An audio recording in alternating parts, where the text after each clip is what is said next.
रायगड जिल्ह्यातील काशीद समुद्र किनाऱ्यावर पर्यटनासाठी आलेल्या पुण्यातील एका तरुणीचा जीव थोडक्यात बचावला आहे. समुद्रात बुडणाऱ्या 20 वर्षीय सिद्धी साबळे हिला पोलिसांनी रोबोटिक बोयोच्या मदतीने सुखरूप बाहेर काढले. उन्हाळ्याच्या सुट्ट्यांमुळे काशीद बीचवर पर्यटकांची मोठी गर्दी होती.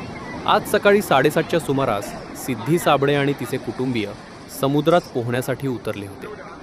मात्र पाण्याचा अंदाज न आल्याने सिद्धी अचानक खोल पाण्यात ओढली जाऊ लागली.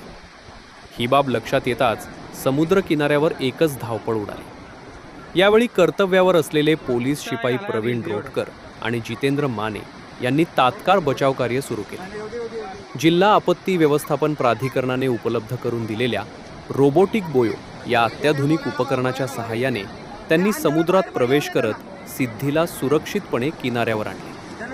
या तत्पर आणि धाडसी बचाव मोहिमेमुळे एक मोठा अनर्थ टळला आहे. दरम्यान पोलीस कर्मचारी, आपत्ती व्यवस्थापन विभाग आणि रोबोटिक बोयोच्या प्रभावी वापराचे पर्यटक आणि स्थानिक नागरिकांकडून कौतुक केले जात आहे.